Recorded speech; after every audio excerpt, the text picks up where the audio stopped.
And we are back, guys. It has been a good minute. I did some stuff. I'm just going to explain to you guys what I did to the gun to make this a little easier for everyone. So as you can see, the gun is now reassembled. So as you can see, the cracks are a little hidden. What we did here was took this dark oak pen, a little too dark. See, it was dark walnut, Dark walnut pen. We kind of etched over it. And we're just going to keep doing that here because we got to finish this up. But I literally just got this assembled last night. The camera was dead, so and I had a little bit of free time. I didn't want to wait, but let's just finish this bad boy up, huh? Oh, we had some good lighting today.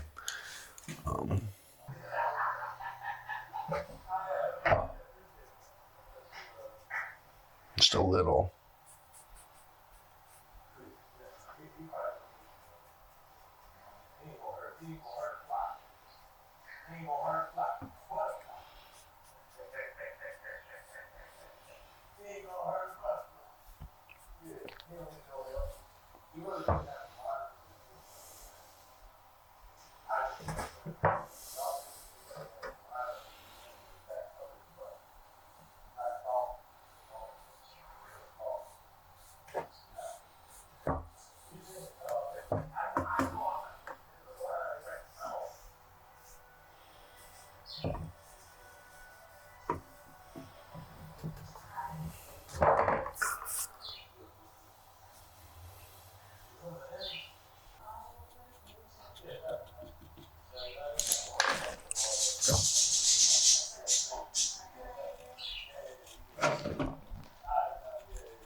Firearm, but what I had done here is I had to grind away in here, so where this meets the lock and the barrel meet, or the bolster meet, I had to grind away some of the bolster to get to fit in there. And then this, we still got to do a little more grinding right here to get this piece of wood out. So we're gonna do that here actually, pretty quick. This one shouldn't be too hard.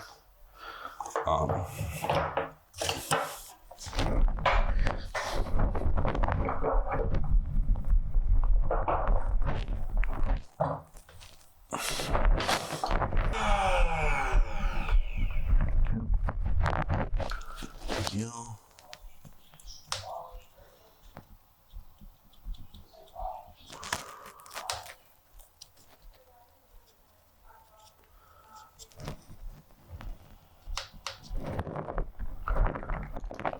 And for right now, we just that's it. Get a sock.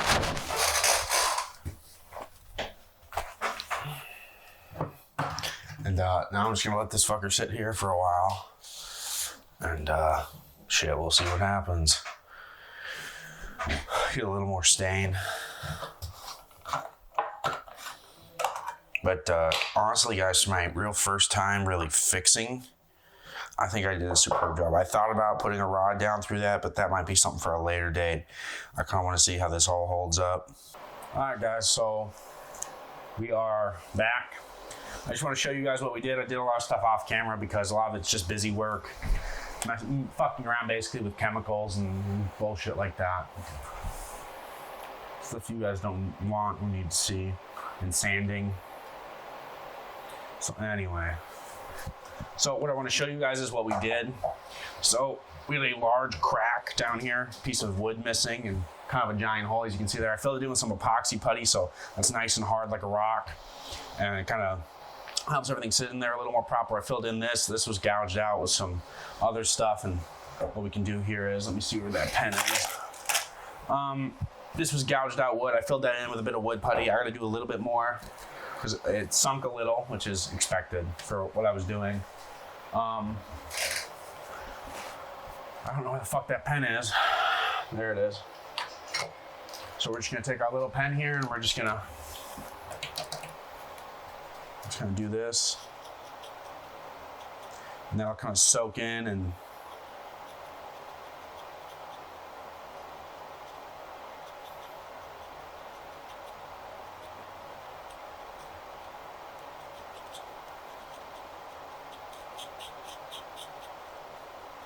I don't know how well it'll look on this one, but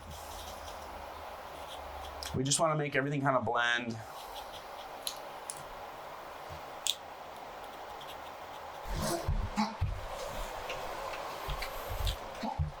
Goddamn dog.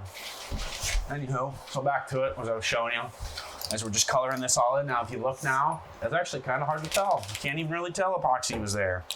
Or wood glue, or wood putty.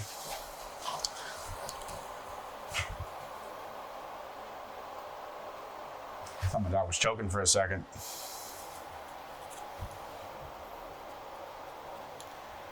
That's our goal.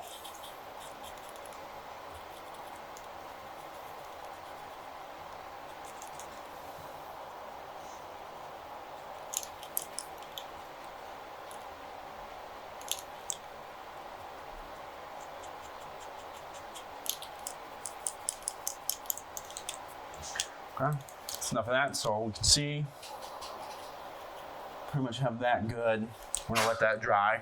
Now we're gonna move on to the other side of more importance, the lock. So what's going on with our lock? Well, I'll explain everything we did. We had to do quite a bit of sanding on the inside of the internals.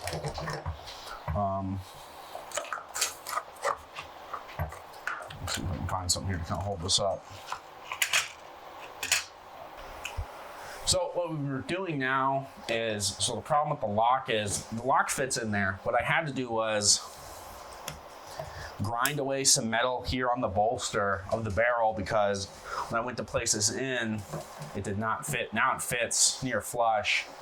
But we have one problem now, that this is a little raised back here, so what that tells me is some material on this end needs to still go. What my hypothesis is for this rifle is this was not the original stock. That's why we had so much gap and all these things with it. So right now we're just going to continue to sand a little more material away. I believe it's probably this material right here. That's what I believe, at least it is, but I don't know for sure. But that's what I believe. I believe this is not the original stock that came with this rifle, and it probably would have been cheaper just to buy a reproduction stock, but that's not always a guarantee that it's going to work or fit. Things with inletting, I don't know how to do that yet. But so right now we're just going to sand the rest of this. Let's get our tool. So I'm going to try, let's determine. So what I'm going to look for is when I go to put this in, we're going to give it a couple light taps. I'm sure. So the biggest is, that's flush. I'd say right here and a little down here. So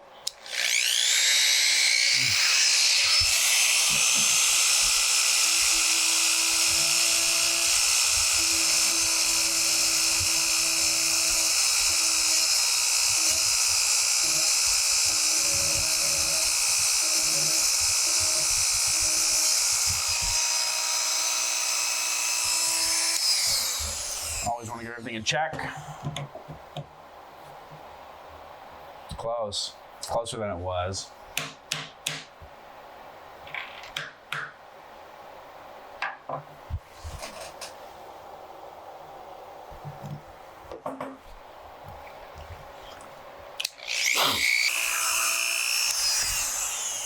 This requires, I'd say, for the most part, a very steady hand.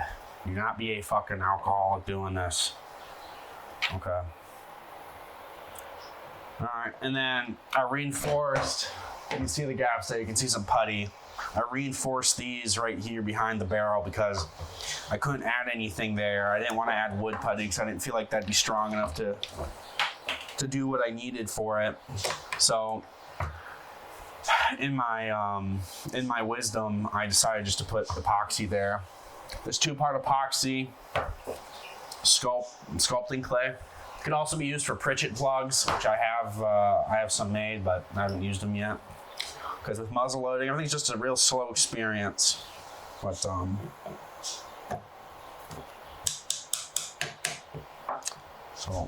what's going on here?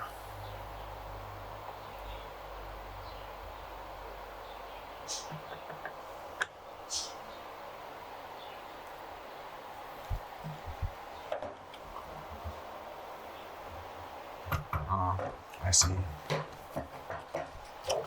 So I don't like doing this wood removal because, you know, it's 100 and some fucking years old, but I want this gun to not break under, because when things are uneven and things don't fit properly, stress is applied in a manner that isn't so good for the gun.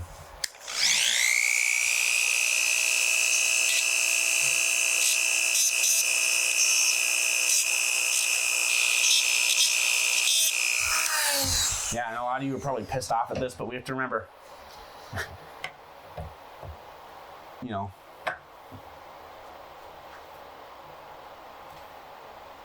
that's how these guns are just fucking, sadly, the person before me fucked this thing up. So it's not flush, but I feel for what it is, it's pretty close. I'm not going to get it any better than this. So,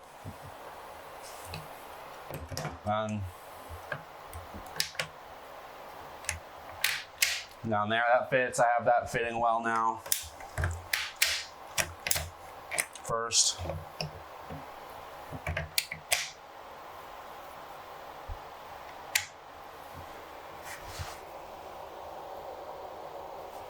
Much better than it previously was. It was sitting a little weird.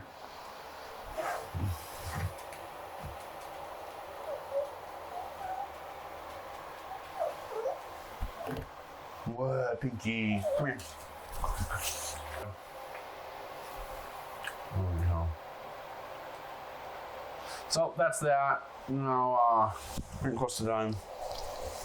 Run along, puppy. This is 2 years old. Okay, so now what do we do? Well, let's get the trigger back on.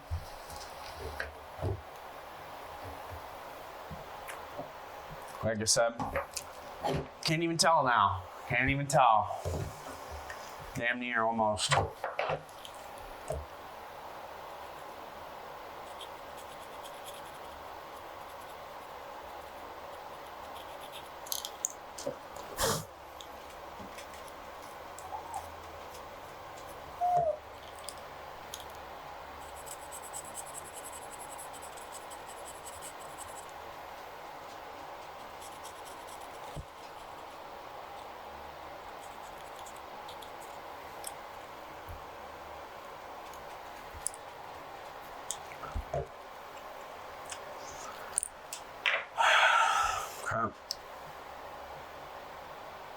Trigger.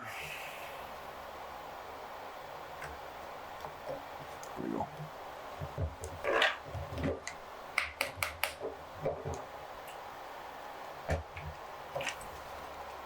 The screw is a little fucking goofy, so what's this out?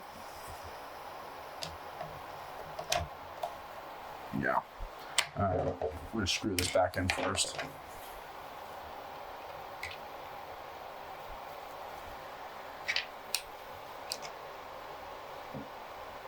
Overall, this probably took about somewhere between, I don't know, if we don't count all the wait time and purely just working time, this probably took about 12 to 16 hours.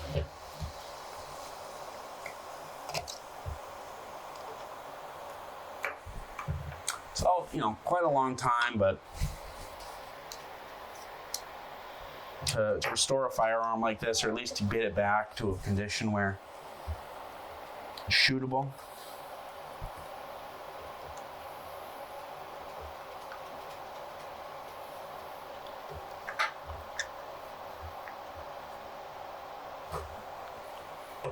Yep, so that one's gonna need a little more fill, but in this, I don't feel like there's a lot I can do actually. I tried going over it, I tried sanding it, I tried dyeing it, just didn't work. Ugh.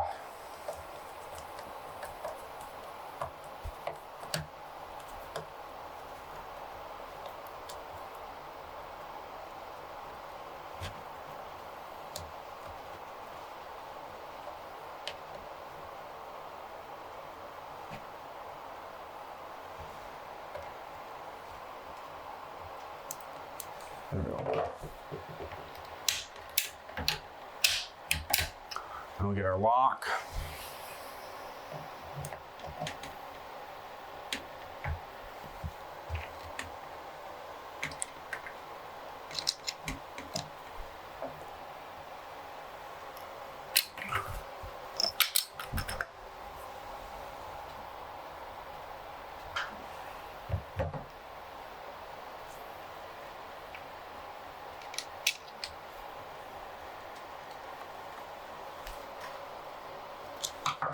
That's what we have this for, actually.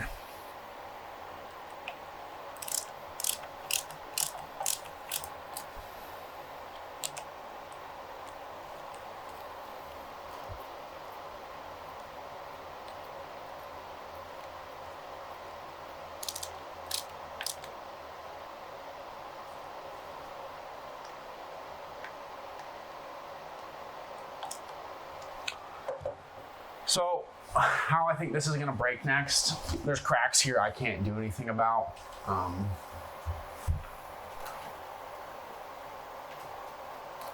So you can see all those little micro cracks everywhere around here. So what I think is going to happen is this piece is going to break off, or I think something around here is going to break.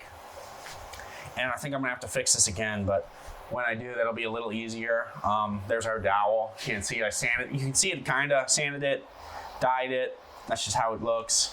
Coated it. So that's as good as it's getting now. But that's it. Guns back together. We have a primer.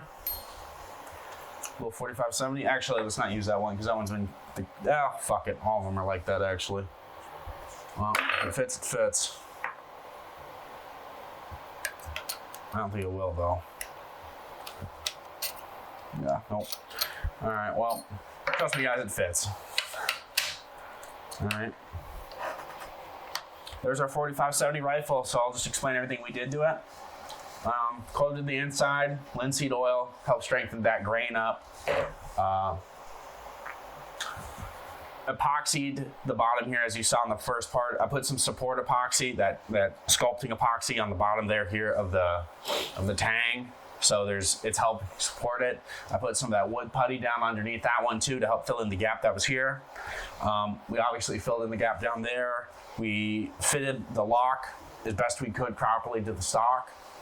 We fit the barrel as best we could to the stock. We fixed this as best we could as well. If you remember, that was broken out. I tried dyeing it, sanding it, so that's the best I could get that, but it's in there now, fixed. Fixed to the best of my ability. Overall, for my first time really fixing a gun like this, I give this about a 7 or 8 out of 10. I think I did pretty well. I think there are probably some things I shouldn't have done. I probably shouldn't have done this like that. I should have gone in like that. But that's just to help hold that there. That's helped for some structural reinforcement. Overall, for my first time, I think I did pretty well. Now we're going to go take this to the range, and we're just going to fire a couple rounds through it. Yeah.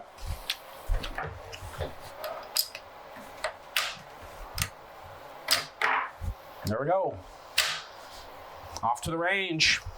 But I'll give you guys a little sneak peek of another rifle I just bought. I'll show you guys that. Look at that beast. Pedersoli Sharps, 4570, 34-inch barrel. Big old gun, target sights, veneer sights. I look forward